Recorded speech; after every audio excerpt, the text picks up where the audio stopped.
Farmer registry అనేది ప్రతి రైతు అంటే పాస్బుక్ ఉన్న ప్రతి రైతు కూడా చేయించుకోవాలి.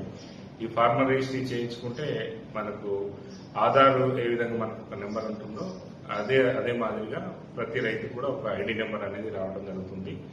ఈ ఫార్మర్ రిజిస్ట్రీకి మనము పట్టదారు పాస్బుక్ యొక్క జిరాక్స్, తర్వాత ఆధార్ కార్డు జిరాక్స్ ఈ రెండు తీసుకుని వెళ్తే ఏదైతే మీ యొక్క ఆధార్కు లింక్ ఉన్న మొబైల్ నెంబర్కు ఓటీపీ అనేది రావడం జరుగుతుంది. ఆ ఓటీపీ ఎంటర్ చేయగానే మనకు ఒక ఐడి అనేది ప్రతి రైతుకు ఇవ్వడం జరుగుతుంది. ఇది మీ క్లస్టర్ పరిధిలో, మీ గ్రామ పరిధిలో వ్యవసాయ విస్తరణ అధికారి ఏఈఓ దగ్గర కానీ చేయించుకోవచ్చు.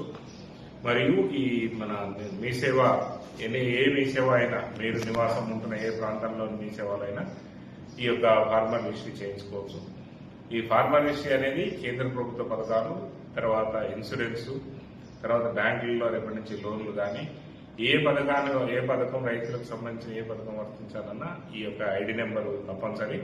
కాబట్టి రైతు సోదరులందరూ మీరు విధిగా ఫార్మర్ రిజిస్ట్రీ చేయించుకోవాలి. గ్రామాల్లో ఇప్పుడు మీ సేవ మరియు ఏఈఓలందరూ కూడా గ్రామాల్లో క్యాంపులు పెట్టి ఈ యొక్క రిజిస్ట్రీ చేయిస్తా ఉన్నారు. జిల్లాలో 3,03,000 మంది రైతులు ఉన్నారు. ఇప్పటికే 1,85,000 మంది రైతులది పూర్తి కావడం జరిగింది. ఇంకా మిగతా బ్యాలెన్స్ రైతులందరూ కూడా వచ్చి ఈ యొక్క ఫార్మర్ రిజిస్ట్రీ చేసుకోవాల్సిందే కోరుచున్నాం. ఈ నెలాఖరు వరకు చేయించుకోవాల్సిందే కోరుతున్నాం. ఎందుకంటే మార్చి మొదటి వారంలో పీఎం కిసాన్ నిధులు విడుదలయ్యే అవకాశం ఉంది. కాబట్టి ఒకవేళ ఎవరైనా చేయించుకోకపోతే ఆ యొక్క సహాయాన్ని మీరు కోల్పోయే అవకాశం ఉంటుంది. కాబట్టి ఈ నెలాఖరు వరకు కంపల్సరీ చేయించుకోవాలి.